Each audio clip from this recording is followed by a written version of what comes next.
bom dia. Bem-vindos mais uma vez ao programa Percursos através das lendas. Hoje estamos aqui para falar de outras lendas e história que andam de mãos dadas, como já vimos pelos programas anteriores. Realmente a lenda, a história e também a fé, a religiosidade popular são elementos que andam de mãos dadas. Assim, nós vamos falar um pouco sobre um período muito importante da nossa história, o período que ficou designado por crise de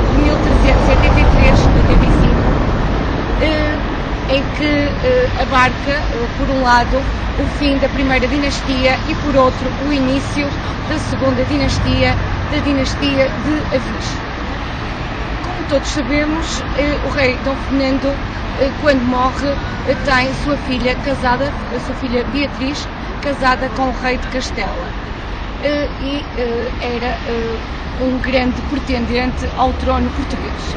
As razões e realmente a legitimidade ou não iremos agora aqui abordar. De qualquer modo, foi um período tão conturbado que ficou extremamente marcado no imaginário popular português e encontramos realmente um espólio imenso de lendas dessa época. Segundo a história, o mestre de Avis mata o conde Andeiro por influência de um cidadão que se chamava Álvaro Paes. Lisboa tem grandes tumultos, até porque tinha sido combinado que iriam dizer, e Fernão Lopes conta-nos isto nas suas crónicas, que estava em perigo a vida do mestre de Avis, já muito querido pelas populações, e a população de Lisboa acorre ao passo e só descansa realmente quando Dom João I vai a uma janela e enfrenta a multidão. Ora, esse foi um primeiro passo para todos os outros que lhe seguiram e que foram extremamente marcantes, principalmente na história, também na lenda, que, como já vimos, é uma história paralela à história da nação, uma história com muito do imaginário popular, com um grande contributo de mente, da imaginação do nosso povo. Então, segundo a história, segundo a análise factual, o rei de Castela, evidentemente que não vai ficar parado, vai ter com a rainha regente Dona Leonor Teles e posteriormente vai cercar Lisboa. O cerco de Lisboa está, de certo modo, ligado à ajuda do povo do Porto. O mestre de Avis, Dom João I, vai reunir as suas galés, todas as galés que consegue encontrar, e envia uma frota para o Porto pedindo a ajuda dos seus habitantes. E o Porto, claro, os habitantes do Porto, sem dúvida nenhuma, gente hospitaleira, assim o foi sempre, vai ajudar em tudo o que pode. E realmente vai mandar vários elementos, como prata, ouro, alimentos também, e aí teríamos com certeza já uma alusão ou uma das grandes lendas da cidade do Porto, a lenda dos tripeiros, de que falaremos posteriormente. Ora, esta frota segue para Lisboa, a frota era grande, os bens até seriam bastantes, no entanto, homens válidos para combater eram insuficientes. Daí que as embarcações entram no Tejo e algumas conseguem chegar à cidade, outras enfrentam o adversário de modo a deixar que as primeiras consigam passar, mas não se dá a derrota do rei castelhano. O rei castelhano vai demover a sua intenção do cerco de Lisboa por um acontecimento externo, alheio realmente a esta força, a esta miséria e desgraça que se vê dentro da cidade de Lisboa e que também o cronista Fernão Lopes nos relata. O facto é que surge a peste, a rainha Dona Beatriz estava a ficar com sinais de peste, o rei de Castela não quer arriscar e decide levantar o cerco de Lisboa ao fim de cerca de 3 meses, em que realmente levou a cidade de Lisboa à miséria total. A partir daí, o mestre Davis vai ser aclamado rei nas Cortes de Coimbra. Muito importante também a defesa de João das Regras, que mostra que tenta apresentar a tese de que os vários candidatos ao trono eram ilegítimos, pois tenta mostrar que Dona Leonor Teles, quando se casou com o rei Dom Fernando, já era casada e por isso mesmo Dona Beatriz seria uma filha ilegítima e estaria em linha de conta com o mestre Davis, que também era um filho natural do rei Dom Pedro, e os outros 2 candidatos, Dom João, que era o mais velho, filho de Dom Pedro e Inês de Castro, e Dom Dinis, seu irmão. E então é realmente o mestre aí aclamado rei. Só que o rei de Castela não fica contente, com certeza, e vem novamente, dirige-se para Lisboa, e é nessa altura que surge a intervenção de um homem que tenta barrar o caminho das tropas castelhanas para Lisboa, num sítio que, pela qualidade estratégica dessa pessoa, desse comandante, vai ser fundamental o aproveitamento desse terreno e das condicionalidades desse terreno para uma vitória em que há uma assimetria de forças muito grande, pois os castelhanos tinham um exército de muitos homens. Claro que há vários números que se apresentam, desde 20 mil homens, 22 mil homens, até há uma lenda que diz que os castelhanos traziam um exército de 70 mil homens, e as forças portuguesas, que se diz que teriam uns 7 mil homens, uns 10 mil homens. No momento atual temos alguma dificuldade em saber quais os números de homens que constituíam os 2 exércitos. No entanto, as várias versões são unânimes em considerar, tanto as versões históricas como as lendárias, que acabam por exagerar com certeza, que o exército castelhano era muito superior em número ao exército português, em que tinham também o auxílio dos ingleses.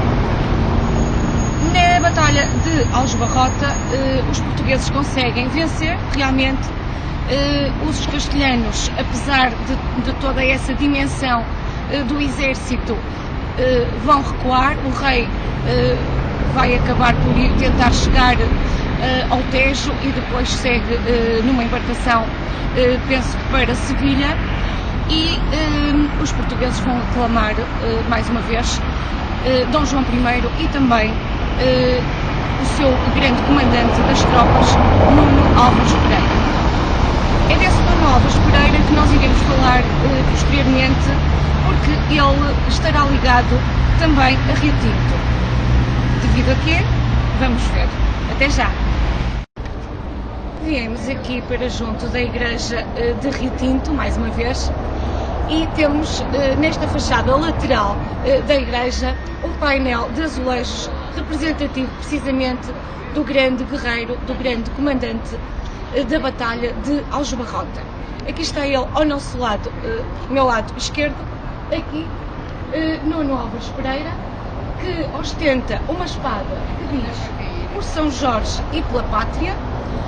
Segundo a tradição, a sua espada seria uma espada quase mágica, como uma espada do rei Artur, pois na tradição e no imaginário que nos é transmitido ao longo dos tempos, muitas vezes se coaduna o nosso Nuno Álvares Pereira com essas lendas bretãs que eram tão importantes para a sociedade da época.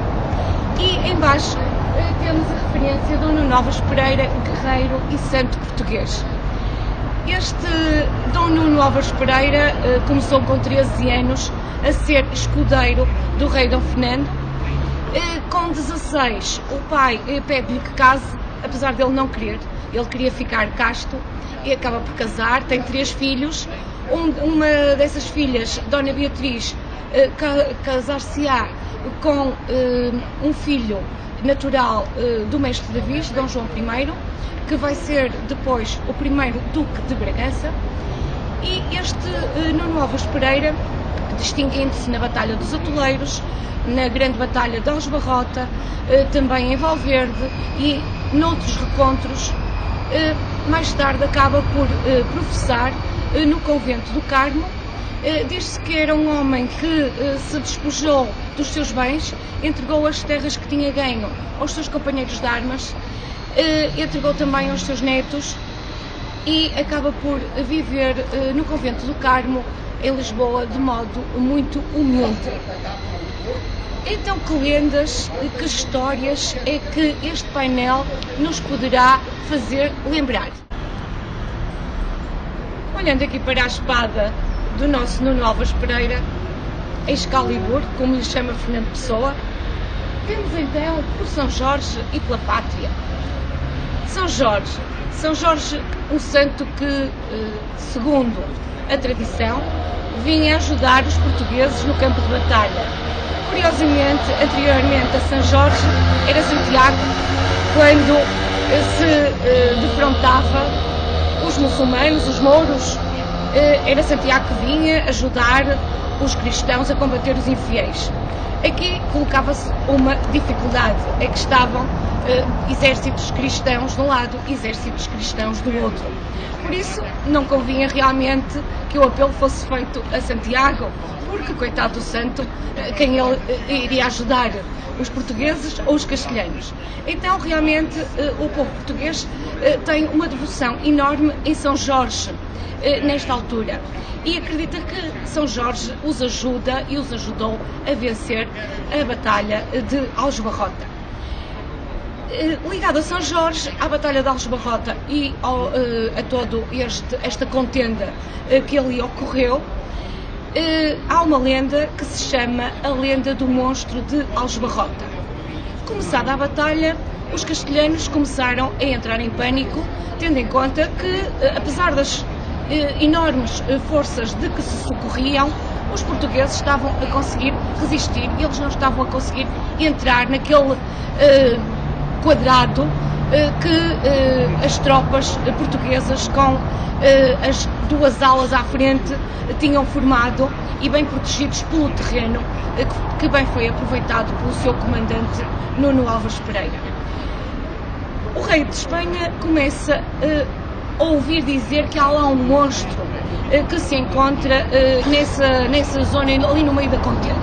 Então, claro, vai aproveitar as capacidades desse monstro para tentar a sua vitória.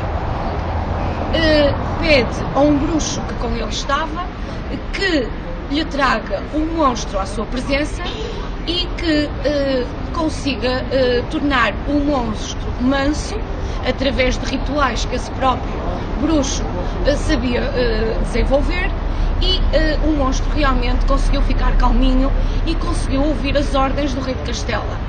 Então o rei de Castela vai instruir esse monstro de que os portugueses deveriam ser derrotados e que ele deveria lutar do lado dos castelhanos para a vitória destes.